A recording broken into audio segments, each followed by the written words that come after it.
Saya hanya akan menyampaikan 3 poin penting mengenai bagaimana menjadi orang tua versi Nabi Muhammad SAW, mengikuti ajaran Nabi besar Muhammad SAW. Para ibu simak dengan baik.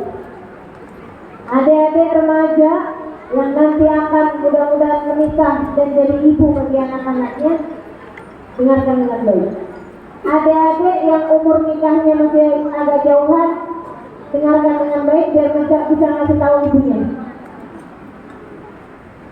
Menjadi orang tua versi Nabi Muhammad. Yang nomor 1, sayangi anak-anakku. Yang nomor 2, tanamkan iman dalam diri anak-anakmu. Yang nomor 3, doakan anak-anakmu. Tuh, kayak itu aja.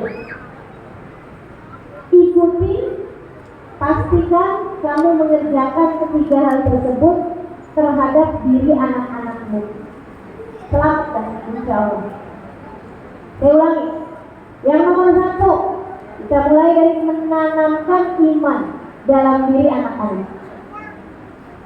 Ibu-ibu, adik-adik, teman-teman sekalian, saya banyak belajar ucapan-ucapan Nabi Muhammad. Ucapan Nabi itu disebut namanya hadis.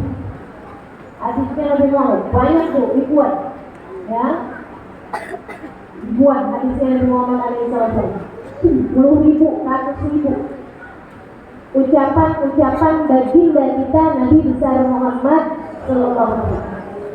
Saya banyak belajar karena memang saya ini belajarnya lama di pondok pesantren 12 tahun. Habis itu sampai dengan sekarang saya terus belajar karena saya harus mengajar. Jadi saya banyak baca dan mendengarkan hadisnya Nabi Muhammad SAW. Ada hal yang sangat saya kagumi, salah satu dari hal yang saya sangat kagumi dari hadisnya Nabi Muhammad ketika mengajar atau menyampaikan sesuatu kepada anak-anak. Nabi itu salah satu ucapannya kepada Sayyidina Anas bin Malik, ya gulam, ihfadillah yahfadka. Ya gulam, ihfadillah tajidhu tujahak. Kata Nabi Muhammad, hai pemuda, dipanggilnya hai pemuda. Emang umur berapa waktu itu? 10 tahun. 10 tahun dipanggilnya pemuda. Karena memang ini Nabi paling ngerti psikologinya orang. Nabi paling ngerti kejiwaannya orang. Subhanallah, anak-anak itu lebih senang dianggap gede daripada dianggap kecil. Coba deh berarti. Betul apa betul yang saya bilang? Betul, betul. Nabi itu kalau sama anak-anak itu Nabi membahasakan seolah-olah dia tuh udah gede gitu. Nabi nggak bilangnya ya sogir atau ya ulek misalnya, wahai anak kecil gitu enggak. Nabi nggak gitu ngomongnya. Nabi itu sama anak-anak kecil umur 10 tahun, 11 tahun, 12 tahun. Nabi ngomong ya muda, hai pemuda, gitu. 11 tahun pemuda dari mana? Tapi Nabi ngomongnya gitu. Nabi paham cara muamalah, cara berdialog. Nabi mengerti kondisi psikologi setiap orang. Subhanallah. Subhanallahnya lagi bu, ya. Ibu kalau perhatiin, anak-anak itu kalau umur 10-11 tahun senang dianggap gede. Tapi kalau ibu-ibu udah gede,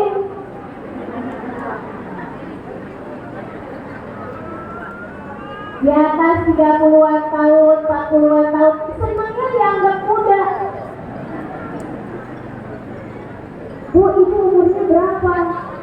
Saya 40 tahun. Ya ampun bu, udah 25. Ih, masa sih? Jangan sampai kamu bilang begitu. Bu, umurnya berapa? Saya 40 tahun.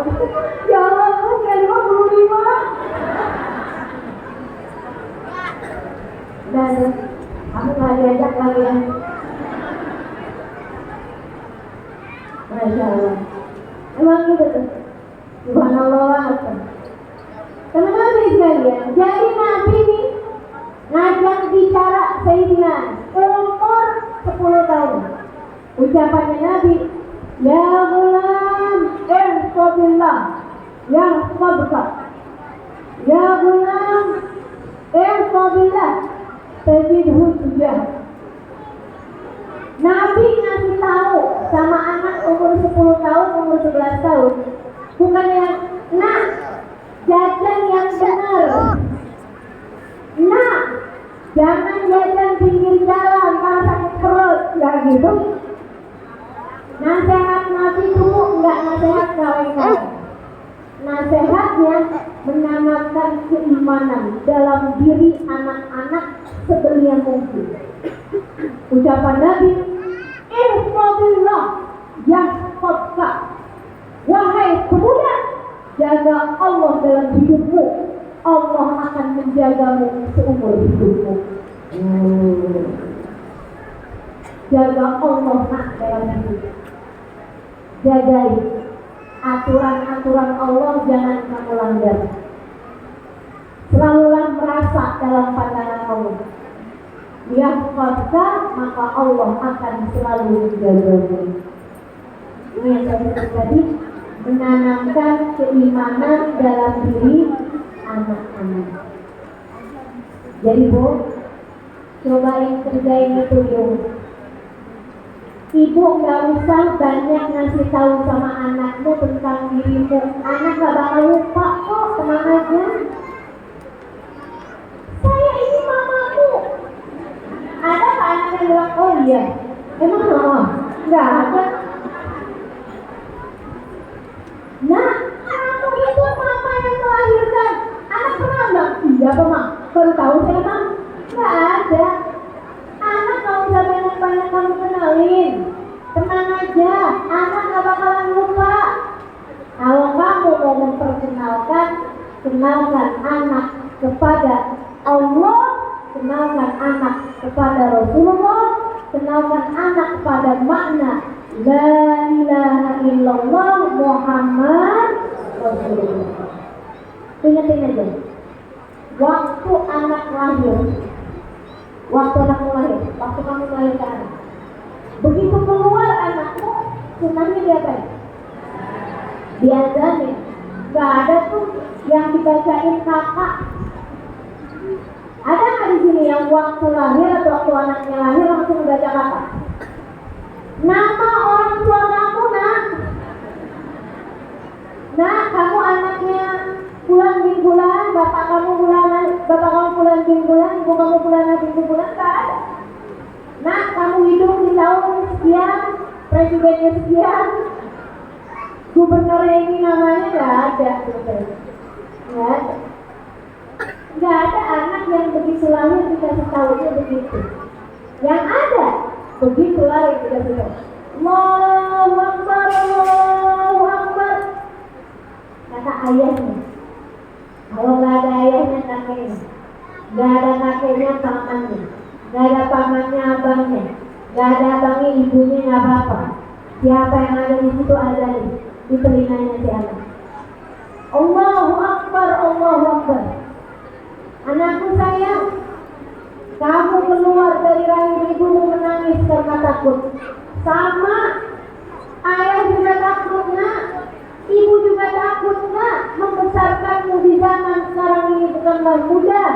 Akan tetapi tenang anakku sayang, kita di atas muka bumi ini tidak harus menguasai apapun, sebab kita hanyalah seorang hamba dari Allah Subhanahu wa Ta'ala yang maha besar. Allahu Akbar, Allahu Akbar. Allah yang maha besar, Allah yang maha besar.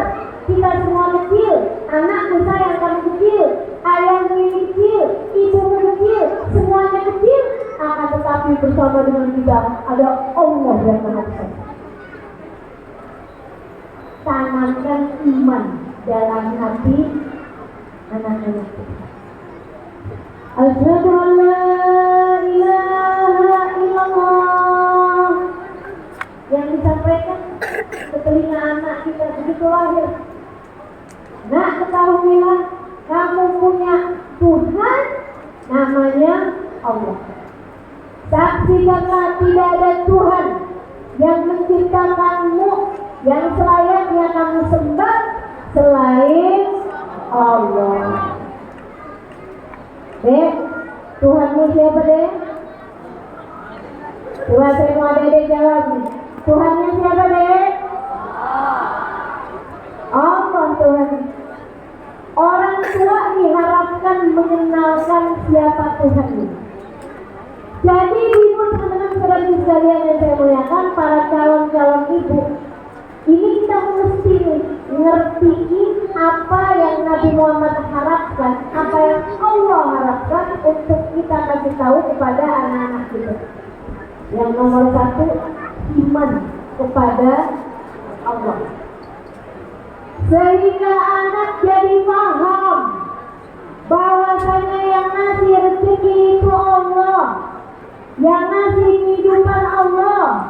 Kalau lagi sakit, yang ngasih sakit Allah, yang ngasih sehat Allah. Anakku, kenalkan kepada Allah. Nggak usah banyak-banyak kamu kenalkan tentang dirimu, tentang ayahnya, nggak usah. Tenang aja.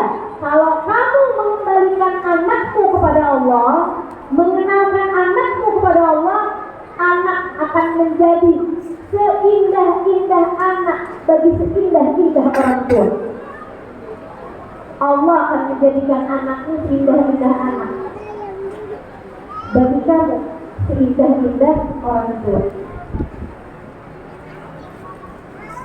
Kalau kamu sebelum makan, kamu bilangin, nak, ngambil yang secukupnya. Jangan sampai ada yang kamu sisakan. Bukan karena nanti kalau kamu nggak makan nasinya nangis, bohong tuh. Emang ada ibu-ibu di sini yang pernah dengan nasi nangis? Pas lagi dicuci piring gitu kan, siapa juga nangis? Ternyata nasinya nangis gara-gara lagi makan. Ada yang pernah gitu dengan suara nasi nangis? Nggak pernah ya? Sian banget. Terus ini sekalian saya muliakan. Jadi kalau kamu ngasih makan anak, kamu bikinin nasi goreng misalnya, kamu bilang sama anakmu, nak, ambil seperlunya, ambil secukupnya. Jangan biarkan ada yang terbuang. Kenapa, Mak? Sekali lagi bukan karena nasinya nangis, bukan karena mama udah susah-susah masak, enggak. Itu namanya kamu mengenalin sama diri kamu. Ayah udah susah-susah punya duit buat kamu, jangan dibuang-buang. Enggak gitu, kayak gitu. Itu namanya kamu lagi kenalin tentang ayahnya. Terus kenalin ke siapa? Kenalin kepada Allah. Sebab rezeki itu dari Allah. Allah bilang, la in syakartum la azidannakum wa la in kafartum inna adzabi lasyadid. Kalau kamu syukuri bakal ditambahi, kalau kamu ingkar salah satunya dengan kamu buang-buang nikmat tersebut, inna adzabi lasyadid, sesungguhnya adab Allah sangat pedih. Dan bagian dari adab itu, nak, takutnya Allah nggak kasih kita rezeki lagi. Gitu. Mantuk tiang tawadda sa'ala walam yu'ta. Kata para ulama. Gitu begini.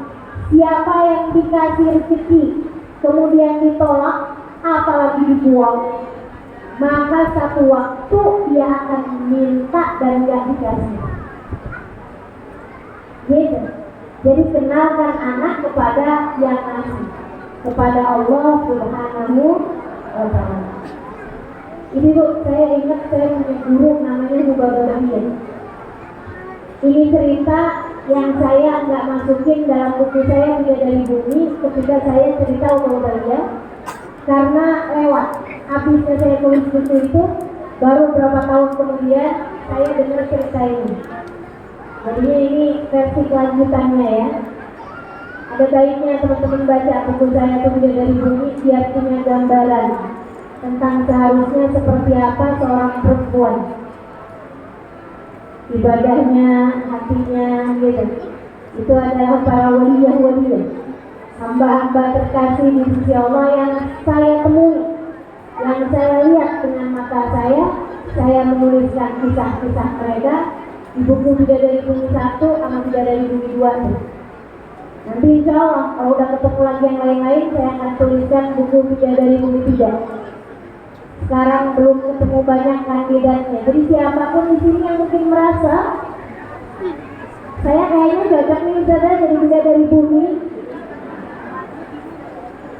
silahkan ceritakan kisahmu. Ya, siapa tahu memang layak gitu. Dan sekalian juga lihat, ini orang saya saat ketemu usianya 96 tahun, kuatnya luar biasa. Matanya nggak pakai kacamata, telinganya nggak pakai alat bantu dengar, kakinya di usia 96 tahun bisa naik 2 kilo. Saya 2 tahun lalu naik 2 kilo. Ya Allah. Ternyata penuh perjuangan. Naiknya sekitar 2 jam, turunnya sekitar 1,5 jam. Masih gunung-gunung gitu ya Bu ya, apalagi zaman itu. Nah ubah kembali ya, naik ke Gua Hiro itu Bu, di usia 94 tahunan gitu. Masya Allah. Saya dapetin beliau badannya kecil aja, tapi sehat luar biasa. Saya waktu berkunjung ke tempat beliau di Sololang, itu dulu sekalian, saya berkunjung sama beliau, adik-adik boleh tenang, suaramu mengganggu telinga saya tuh. Biarkan ibu-ibu menyimak dengan baik. Boleh? Halo? Halo adik-adik sebelah kanan saya? Halo? Suara berisikmu mengganggu telinga saya. Kalau kamu gak pengen dengerin saya tidur gak apa-apa. Jangan bicara karena mengganggu konsentrasi saya dan kamu mengurangi hak ibu-ibu untuk mendengarkan. Tapi kalau saya boleh bilang, orang yang berpendidikan akan menghargai pembicaraan dari orang lain. Adik-adik sebagai murid seharusnya adalah menjadi orang-orang yang berpendidikan. Dengarkan sesuatu, ini akan menjadi pembelajaran untukmu. Oke? Sekali lagi, saya mengizinkanmu untuk tidur, tapi tidak mengizinkanmu untuk berbicara karena mengganggu konsentrasi ibu yang hadir. Betul begitu Bu? Baik, selamat tidur. Ibu masih sekalian saya ulang ke mana tadi? Ubah-ubahnya. Saya jengukin anaknya ubah-ubahnya. Itu Bu anaknya udah umur 70 tahunan di atas tempat tidur, udah tak berdaya, sakit gitu. Udah kena stroke gitu kan. Ubah-ubahnya nengokin dia kayak anak nengokin ibunya. Dari ubah-ubahnya masih sehat sebagai ibu. Beliaunya masih sehat, masih gak pakai kacamata, gak pakai alat bantu dengar, masih bisa ceramah di usia 96 tahunan. Anaknya di usia hampir 80 tahunan udah sakit gitu, kayak umur normalnya orang-orang kan umur segitu dan udah sangat tua ya Bu. Nah ini pun dari jalan Bupa Babahia, perempuan hebat, wanita luar biasa. Nah cerita ini saya dapetin dari neneknya teman saya. Jadi saya punya teman, dia dapat cerita ini dari neneknya, dia dapat cerita itu dari neneknya tentang ibunya Ubah Babahia. Dulu ibunya Ubah Babahia itu pernah ngomong, anak saya nih Bahia pasti nanti tuanya bakalan jadi orang besar. Waktu itu Ubah Babahia masih kecil. Dia bilang, ini anak saya nih Bahia nih pasti bakalan jadi orang besar. Kenapa gitu? Dia bilang karena saya perhatikan sampai dia umur 7 tahun, 8 tahunan tidak pernah sekalipun minta sesuatu sama saya. Padahal yang namanya ibu, kamu punya anak umur 5 tahun, 6 tahun, 7 tahun, kerjanya minta mulu sama kamu. Kalau nggak dikasih, gitu. Ibunya Ubah Babahia, dia bilang nih anak saya nih ajaib. Sampai umur segini nggak pernah sekalipun dia minta itu. Sampai saya penasaran, nggak pernah. Minta dibikinin ini nggak pernah, minta dibeliin ini nggak pernah, minta dikasih ini nggak pernah sama sekali. Sampai ibunya penasaran, oh iya ya, anak saya tuh nggak pernah minta sama saya. Akhirnya sama beliau, anaknya ini dibawa pergi ke pasar, ke toko-tokoan. Dibawa masuk ke toko baju. Oh, baju anak-anak, cakep-cakep. Bawa bayi dibawa ke sana, bayi kecil ya. Suruh lihat. Dia lihat, kayaknya dia kelihatan senang gitu, ada baju yang dilihatin. Ditungguin sama ibunya buat minta, nggak minta-minta. Nggak minta-minta. Sampai akhirnya, ya, sudah, ayo, keluar dari toko itu. Nggak. Ibunya pikir, oh kali dia pikir saya nggak bisa beliin, mungkin mahalan gitu. Dibawa pergi ke toko mainan, lebih murah daripada toko baju. Suruh lihat, dia lihat, jalan, gitu kan. Ditungguin minta, nggak minta. Sampai ini ibunya mikir gitu, oh mungkin kemahalan juga kali.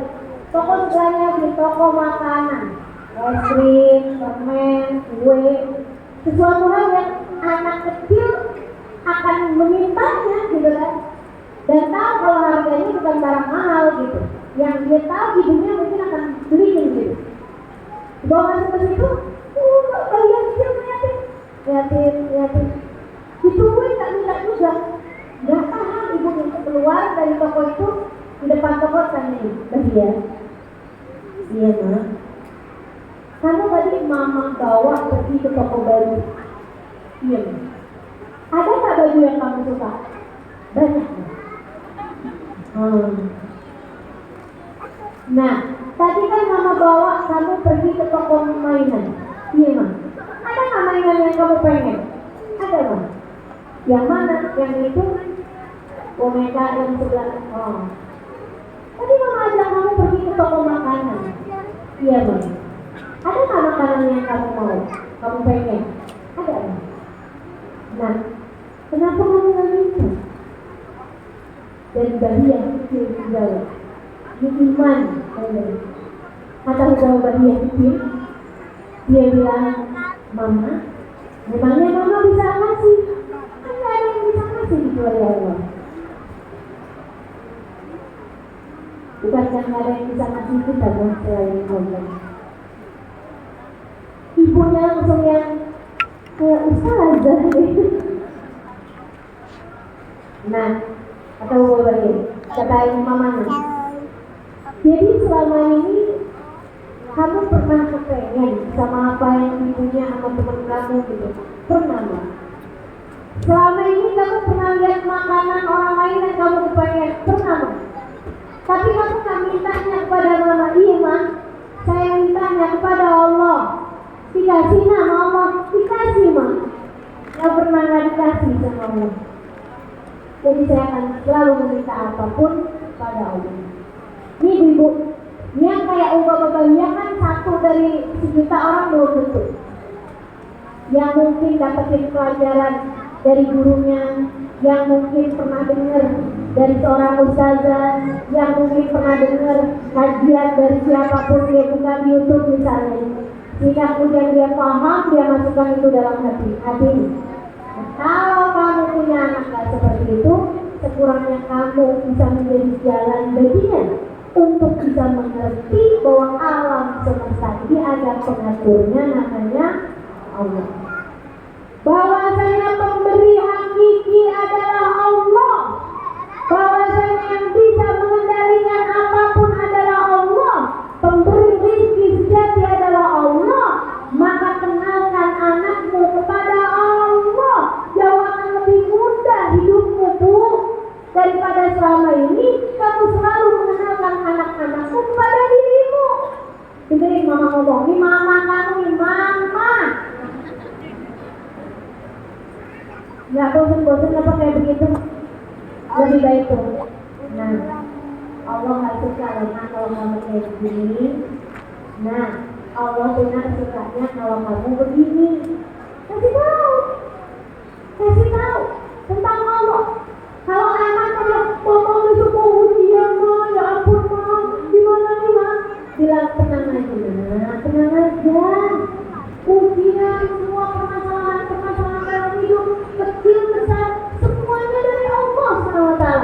kamu deketin Allah, Allah akan gampangin semua urusan.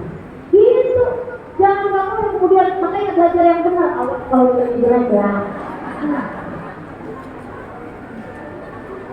Ada tuh ibu-ibu kalau anak-anaknya ujian, anak-anaknya nggak seberapa panik, ibunya yang panik. Karena kalau lihat rapot anak-anaknya, anaknya rapotnya nggak seberapa bagus, dianya nggak kenapa-napa, ibunya yang panik. Ada yang begitu? Mana orangnya? Udah Bu, mulai sekarang nih, ibu ya. Bu, rapot itu nggak nunjukin apa-apa loh Bu. Nggak nunjukin apa-apa. Asli dah. Yang rapotnya bagus-bagus mulu waktu sekolah, kemudian tua-tuaannya nggak jadi apa-apa, banyak. Betul nggak? Ibu-ibu waktu sekolah kan rapotnya udah bagus-bagus nih. Sekarang jadi apa?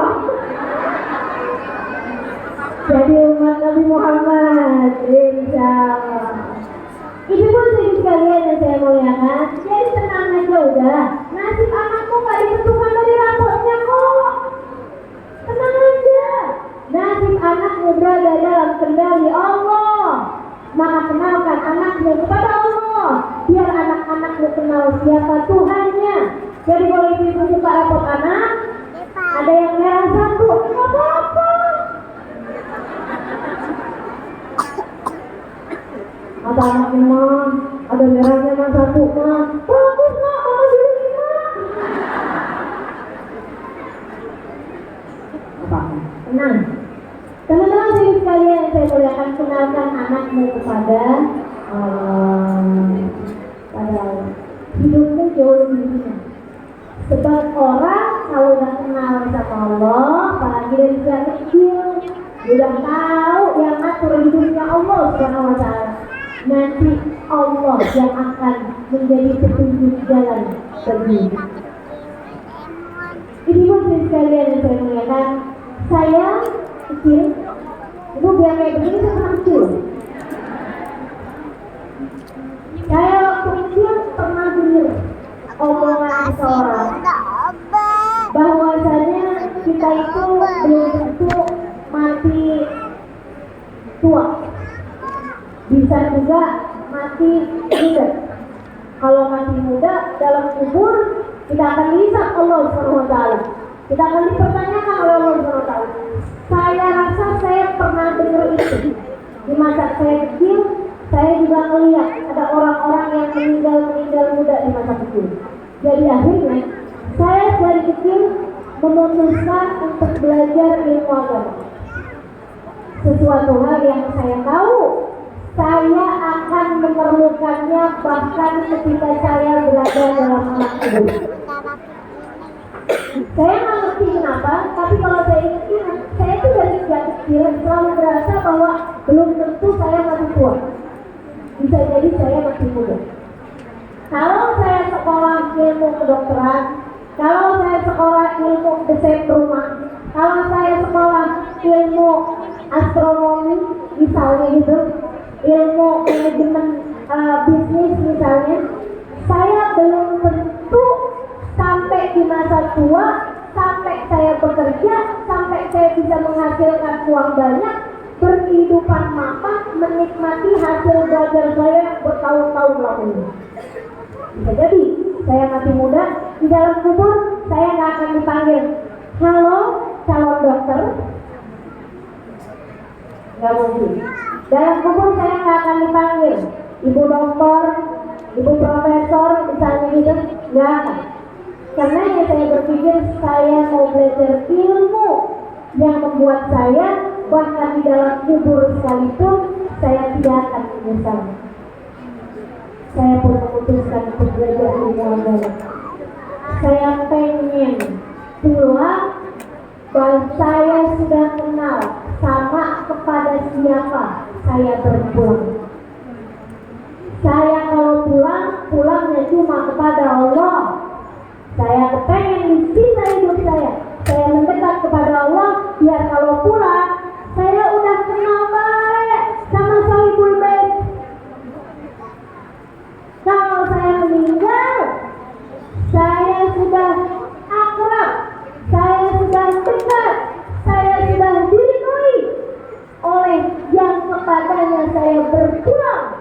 yaitu Allah Subhanahu wa Ta'ala. Maka saya pun belajar Al-Quran, maka saya pun mempelajari hadisnya Nabi Muhammad, saya pun mempelajari tata cara beribadah, saya pun mempelajari berbagai macam hal tentang tauhid, tentang fikih, tentang semua ilmu yang membuat saya lebih banyak tahu tentang Allah dan Rasulnya. Dan sampai dengan sekarang saya tidak pernah menyesalinya. Bahkan ketika ternyata saya belum mati juga, saya nggak pernah menyesalinya. Karena ternyata dialah yang akan menjadi tempat berpulang saya, dan dialah pula yang mengatur keseluruhan hidup di dunia sebelum kelak di akhirat saya. Tanamkan itu kepada diri anak-anaknya. Nah, sesudah kehidupan dunia ini akan ada kehidupan akhirat. Jadi sekalian, saya rasa saya bisa punya pemikiran seperti itu juga karena orang tua saya, ibu saya ceritakan. Satu hari di kampung kami itu ada ibu bupati, ada Pak Bupati mengawinkan anaknya. Rame banget bikin pesta besar. Diarak pakai delman lewat dekat rumah kami. Dengan saya pinggir jalan. Wah, semua orang nengokin, semua orang nontonin, semua orang pada keluar di jalan itu. Saya sama ibu saya juga waktu itu nontonin. Saya mungkin kelas 4, kelas 5 SD itu. Saya nontonin gitu sama umi saya. Habis itu selesai, saya senang kan lihat rame-rame gitu, cantik, didandanin gitu kan, kayak raja-raja gitu. Habis itu saya masuk ke dalam, saya ingat obrolan saya sama ibu saya di dapur kami. Saya bilang, "Wi, rame banget ya kalau ini, ini doain dong nih, biar kita kaya." Saya nih, Halimah, dipanggil ibu saya Imam. Saya bilang, "Doain nih biar kita kaya yang dia kalau besar ini ya. Nanti kalau lima kaya yang bisa bikin ini pesta yang meriah." Kata umi saya gini, "Aduh no, ngapain juga? Ini mah nggak suka rame-rame." Ini saya orang juga nggak suka pesta. Ayah itu saya bilang, "Yaudah kalau gitu doain saya biar saya bisa bangunin rumah yang besar." Ini saya ngomong kayak gini, "Ngapain rumah besar-besar? Terus ini capek." Ini juga ya. Saya bilang aja ke umi saya, kalau gitu doain saya biar kaya, ini urusannya tetap saya kaya nih ya.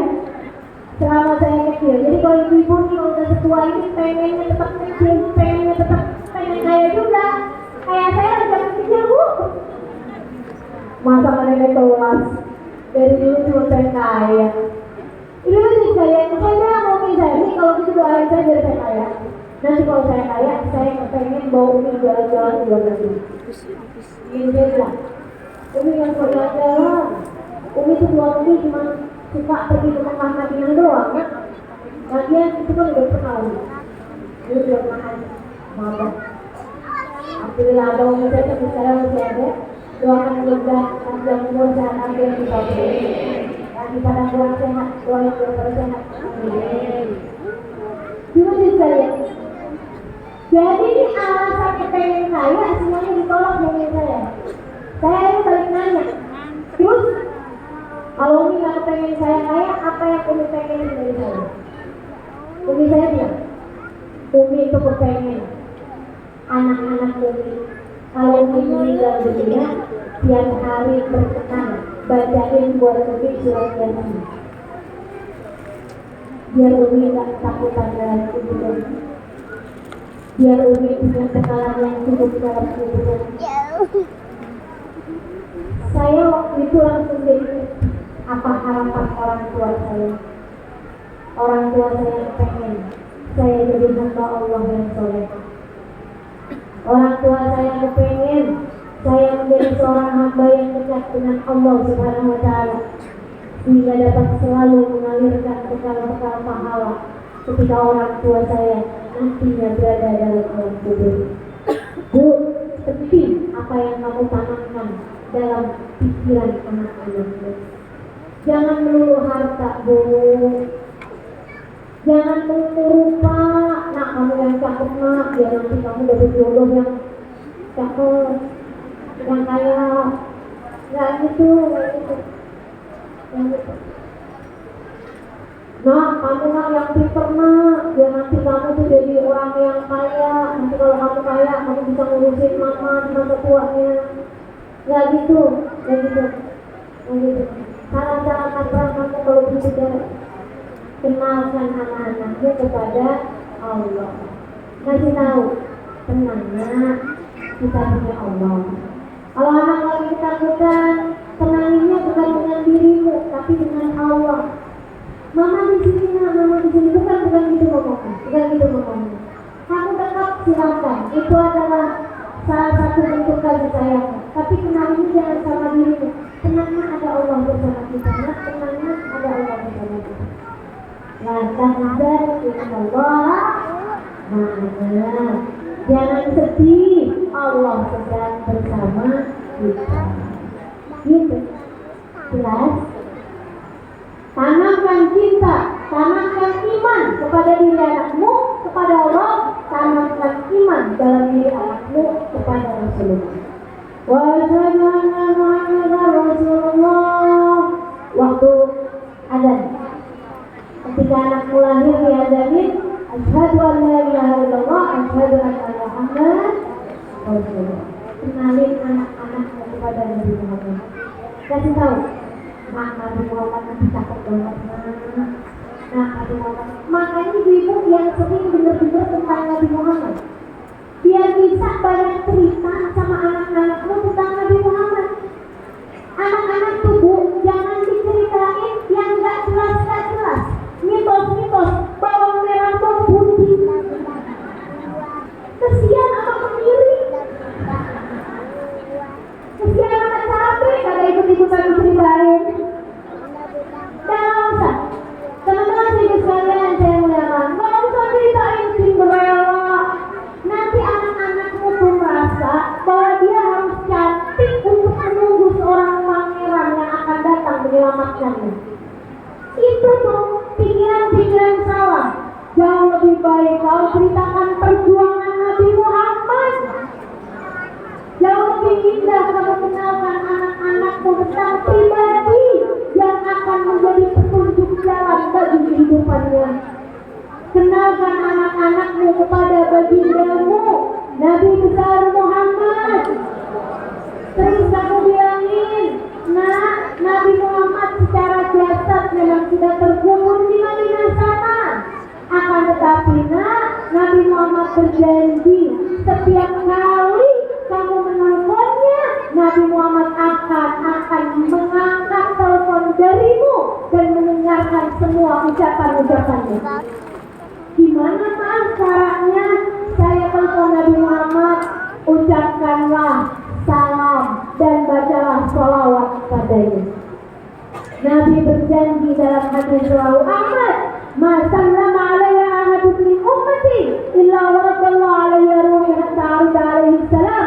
Tidaklah umatku mengucap salam padaku, melainkan Allah kembalikan ruhku sehingga aku dapat menjawab salamnya.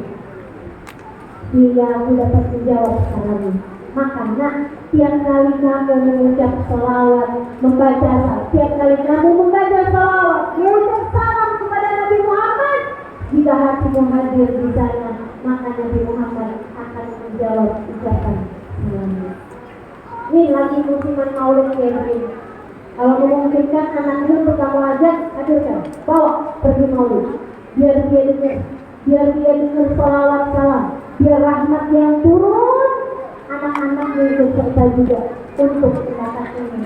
Kenalkan anak-anakmu kepada baginda Nabi besar Muhammad Sallallahu Alaihi Wasallam, anak yang dari sejak kecil merasakan kehadiran Nabi Muhammad dalam hidupnya. Kamu boleh melepaskannya dimanapun, sebab pandangan Nabi Muhammad pasti akan mengarah kepadanya. Ibu, kalau kamu bisa bikin anakmu dari kecil mengenal, mencintai, merindui Nabi Muhammad SAW, sekali lagi, kamu bebas melepaskannya dimanapun. Mau kamu sekolah jauh, mau kamu sekolah dekat, nggak apa-apa. Tinggal bilang aja, nak, yang penting kamu suka sama Nabi Muhammad, sholawat Bukan pandangan yang terbang terbatas ini yang akan menjaganya, akan tetapi Nabi Muhammad SAW akan menjadi penjaga anak-anaknya dimanapun saja mereka berada. Insya itu yang nomor 1. Masih 2 lagi ya. Yang nomor 2 ibu sekalian, sayangilah anak-anak. Tugasmu kepada anak ini mau menjadi madrasah pertama bagi anak-anakmu. Selain yang nomor 1, kamu harus menanamkan iman kepada diri anak-anakmu dengan kamu terus mengenalkan mereka kepada Allah, mengenalkan mereka kepada Rasulullah. Yang nomor 2, sayangi anak-anak. Lakukan hal tersebut, penanaman tersebut dalam diri anak-anakmu dengan penuh kasih sayang. Nabi Muhammad bilang, "Kalimin nas ala qadri."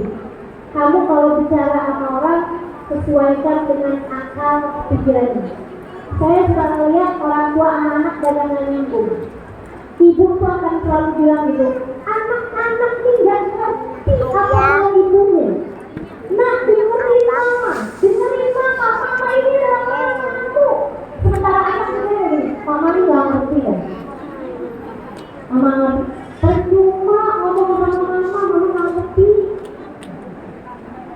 Betul begitu anak-anak? Betul begitu ibu-ibu?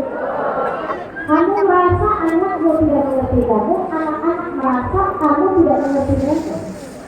Kenapa gitu? Ada yang nangis. Apa yang nangis? Komunikasi. Makanya Nabi Muhammad ngajarin, kata Nabi Muhammad, "Kalimin nas ala qadri." Berbicara sama setiap orang sesuai dengan cara berpikir mereka. Ibu tahu, Nabi Muhammad kalau bicara sama anak-anak, Nabi menunduk. Nabi merunduk sampai tatapan Nabi Muhammad sama dengan tatapan anak-anak tersebut. Nabi nggak ngongakin kepalanya anak. Nah, mama lagi ngomong, liatin, nggak gitu. Nah gitu. Nabi-nya malah yang menunduk. Ini untuk sekalian, nih saya kasih liatin satu gambaran contoh tentang bagaimana Nabi Muhammad memperlakukan anak-anak. Bu, satu hari di hari Lebaran, Nabi Muhammad lagi jalan, habis dari pulang sholat masjid, ya. Nabi Muhammad sebelum pulang ke rumah istrinya Aisyah, Nabi Muhammad jalan-jalan dulu mau ngeliatin keadaannya lewat. Ya, saya mau ceritakan ya ceritanya. Habis itu, Nabi pas lagi jalan melihat ada anak-anak lagi main. Sama Nabi Muhammad samperin, itu Nabi Muhammad alaihissalam. Nabi itu pun sibuk, tapi Nabi itu kalau ketemu siapapun, Nabi yang bakal duluan nyalamin mereka, duluan ucap salam sama mereka. Jadi Nabi yang menuntut anak-anak itu duluan ucap salam sama beliau, sahabat semua ucap salam duluan beliau yang duluan. Nabi samperin anak-anak lagi main, "Assalamualaikum warahmatullahi wabarakatuh." "Waalaikumsalam warahmatullahi." Pada berhenti main, pada salam sama Nabi Muhammad. Habis itu Nabi jalan melihat ada seorang anak kecil lagi mainan, lagi sendirian di balik satu tembok melihatin teman-temannya yang lagi main. Dia bajunya kumel, dia rambutnya kelihatan kayak habis kena masuk beberapa bulan. Nggak pakai sendal, kondisinya kayak kesianin banget gitu. Akhirnya sama Nabi Muhammad sampai. Nabi Muhammad bilang, "Assalamualaikum warahmatullahi wabarakatuh." Itu anak sambil mainan kukunya yang penuh dengan kotoran-kotoran kuku. Sudah, dia nggak melihatin Nabi Muhammad, dia bilang, "Waalaikumsalam warahmatullahi wabarakatuh." Nabi menunduk. Nabi bilang, "Nah, teman-teman kamu lagi mainan tuh. Kamu kenapa nggak mainan bareng sama mereka?" Dia sambil melihat Nabi nih. Oh, mereka tuh senang punya bapak, beliin mereka baju, punya ibu, kasih mereka makan. Nabi gua melihat itu, rasanya patah hati Nabi Muhammad alaihissalam.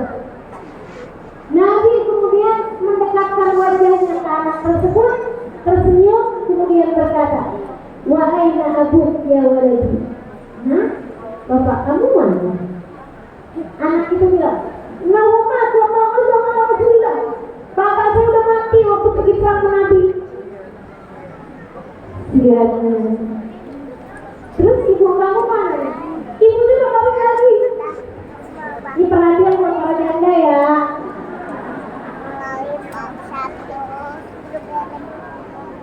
Kalau mikir mau kawin lagi, pikirin anak-anakmu. Jangan nyari cowok yang asal cinta sama kamu tapi nggak mau cinta sama anak-anak kamu. Teman-teman sekalian, apa yang dilakukan Nabi ketika dengar kayak begitu? Nabi menurunkan tangannya. Dia ngeliatin muka Nabi Muhammad. Habis itu Nabi Muhammad raih tangannya. Yuk, kita pulang. Ya Allah, tuh anak kayak apa rasanya dulu. Dia masih belum tahu tuh kalau itu adalah Nabi Muhammad SAW. Dibawa, dia pikir ini adalah ijabah doa saya yang pengen apa-apaan gitu.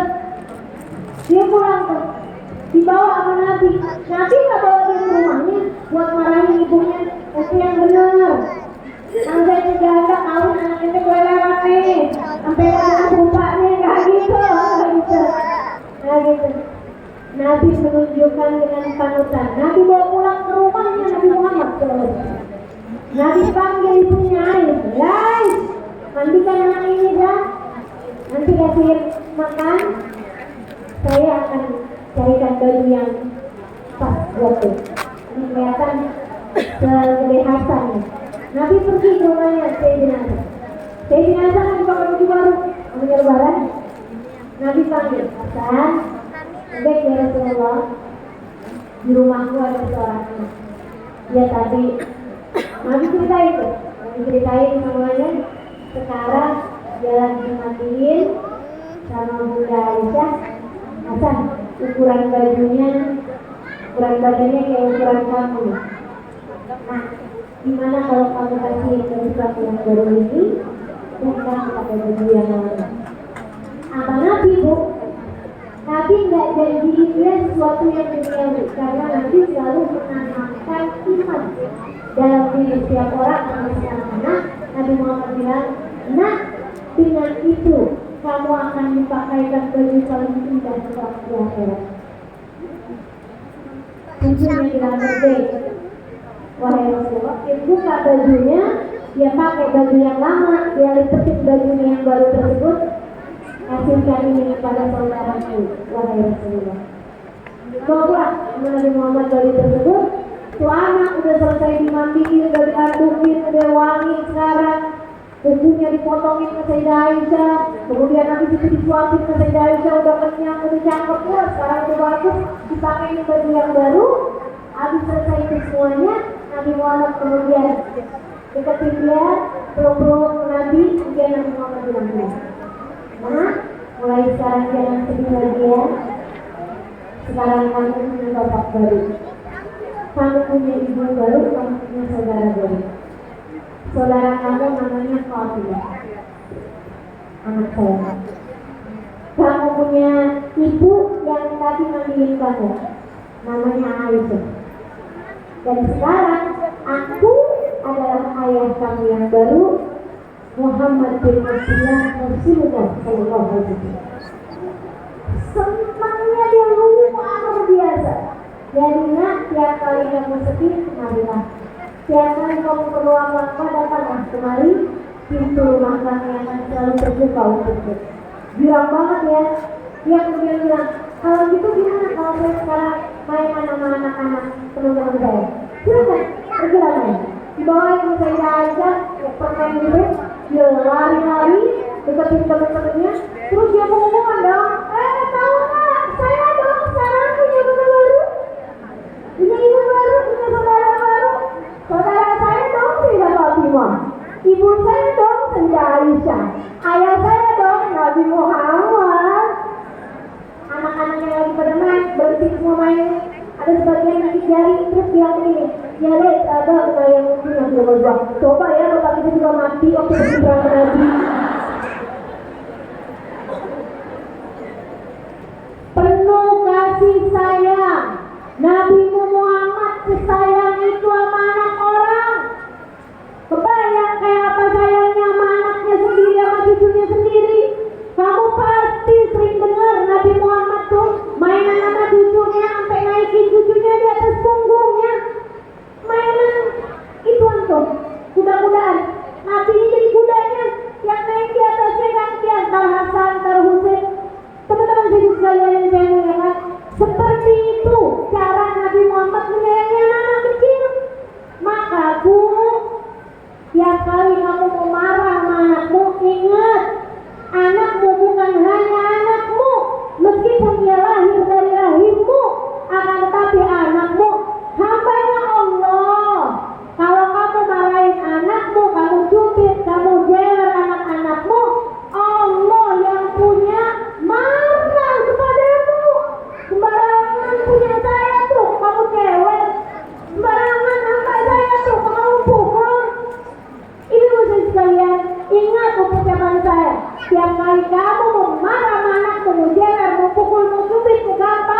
Nabi Muhammad.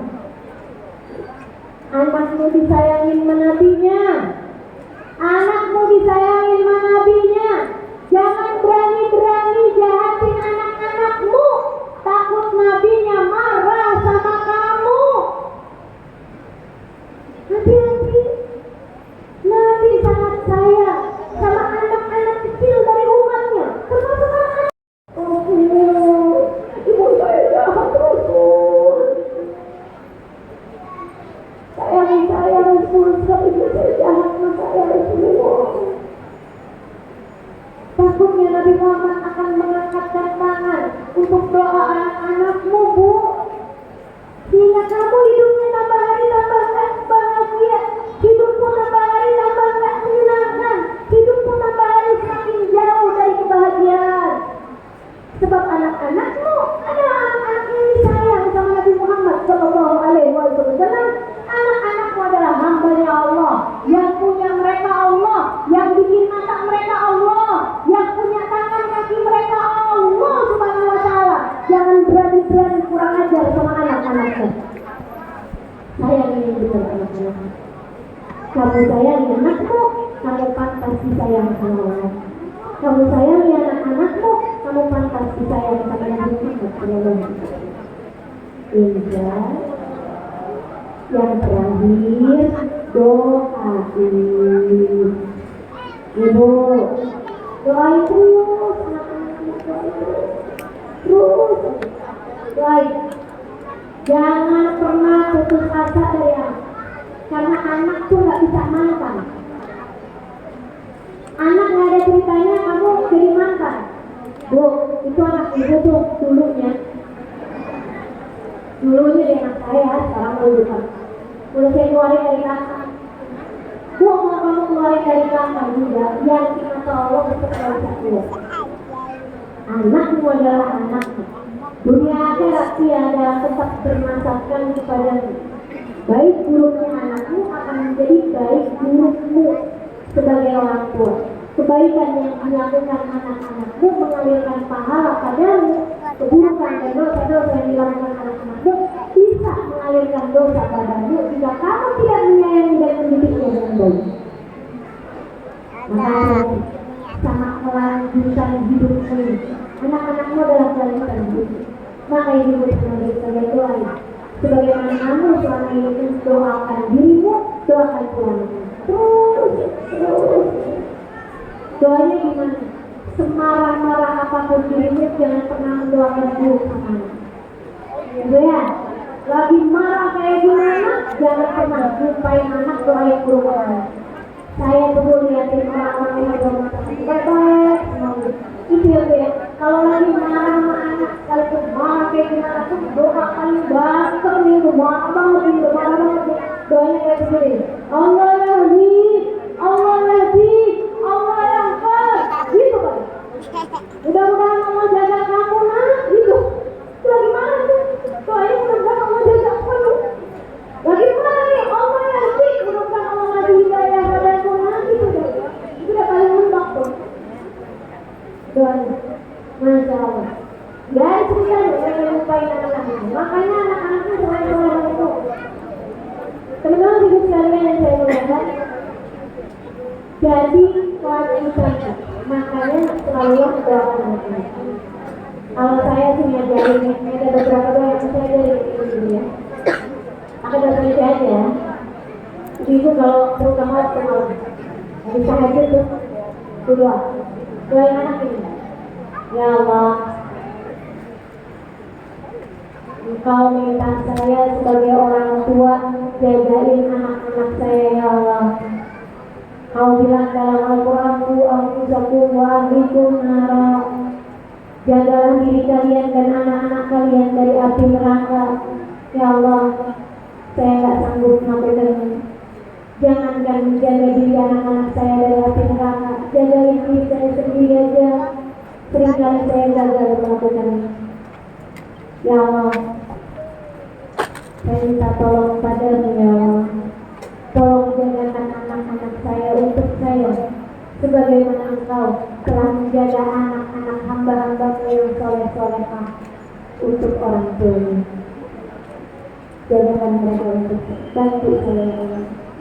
Jagain anak-anak saya buat saya, sebab saya tidak sanggup melakukan tugas besar untuk menjaga saya dan anak-anak saya yang mati. Bisa dulu. Doa yang berikutnya, ini ada seorang ibu solehah dari rumah saya.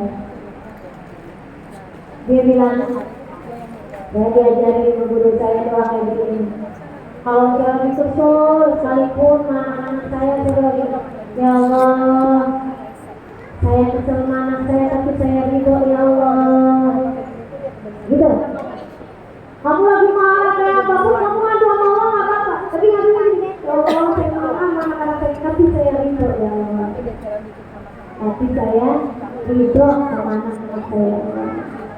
Dan bukankah kau berkata ridho ridho walidin, wasutullah wasutul walidin. Ridho Allah terletak pada keridhaan orang tua, murka Allah pun terletak pada kemurkaan orang tua. Ya Allah, saksikanlah saya ridho kepada anak-anak saya, maka ridhoilah anak-anak saya ya Allah. Kalau kamu sering berdoa seperti itu, anak-anakmu akan diridhoi oleh Allah SWT. Dan anak yang diridhoi sama Allah SWT pasti Allah akan jadikan melakukan berbagai macam hal yang membuat dia diridhoi oleh Allah Subhanahu wa Ta'ala. Bakalan jauhkan dari dosa-dosa. Doa terakhir, ibu bisa doa kayak begini. Ini juga seorang ulama ngajarin saya. Doanya ini, ya Allah, udah bisa lanjut nih. Ya, ibu kalau pengen anak ibu soleh-solehah, emang mesti rajin tahajud bu. Karena susah soleh-solehah, kalau ibu bangun subuh aja telat. Maaf dah, saya mesti ngomong nih. Kalau ibu bangun subuh aja suka telat, kunut ibu suka ibu jemur. Nah ibu kadang susah, pengen ngarepin anak-anak ibu soleh-solehah. Karena bu, anak itu seperti bayangan, kata Imam Ghazali. Maka yastaqi mutil wal audu a'waju. Akan ada ceritanya, bayangan bisa lurus kalau pohonnya bengkok. Kalau batangnya bengkok, bayangannya juga bakalan bengkok. Nah anak-anak ibu ini bayangan diri ibu. Kamu mesti jadi solehah dulu. Bapaknya biar berusaha jadi soleh dulu. Insya Allah anak-anak bakalan jadi soleh. Nah ibu bisa lanjut nih ya bu ya, malam-malam gitu sebelum subuh, waktu-waktu kalian bisa berdoa. Ibu doa ini, ya Allah, karuniakan anak saya akhlak kayak akhlaknya Nabi Muhammad. Itu punya orang. Ya Allah, karuniakan hati anak saya, hatinya Nabi Muhammad. Ya Allah, karuniakan ibadah kepada anak saya, ibadahnya Nabi Muhammad. Ya Allah, karuniakanlah ilmu pada anak-anak saya, ilmunya Nabi Muhammad. Ya Allah, karuniakanlah watak anak-anak saya, wataknya Nabi Muhammad. Ya Allah, karuniakanlah anggota tubuh anak-anak saya, cara kerjanya kayak cara kerjanya anggota tubuh Nabi Muhammad. Terus ibu sebutin semua yang ada dalam diri Nabi Muhammad SAW. Terus ibu sebutin apa yang ibu bisa sanggupin saja dari keindahannya Nabi Muhammad SAW. Ibu minta doa itu menjadi anak-anak ibu dan ibu. Tahun, 2 tahun, 3 tahun, 4 tahun, 5 tahun, sambil yang 2 hal tadi itu yang saya sebutin di depan. Ibu terus tanamkan dalam diri anak-anak ibu gimana? Kenali kepada Allah, kenali kepada Rasulnya, dan lakukan itu dengan penuh saya, insya Allah. Kalau ketiga hal ini ibu laksanakan, tambah doanya, insya Allah mudah-mudahan anak-anak ibu akan menjadi anak-anak yang soleh dan soleh. Nah, kita baca surat Al-Fatihah. Kami minta pada Allah SWT, mudah-mudahan semudah mendengarkannya, mudah pula bagimu untuk dapat mengamalkannya. Mudah-mudahan semudah hari ini mendengarkannya, Allah mudahkan kita untuk dapat mengamalkannya dalam kehidupan kita. Alhamdulillah, kebimbingan yang salah. Ya, syamilah. Sahabat Nabi Al-Fatihah. Alhamdulillah. Alhamdulillah.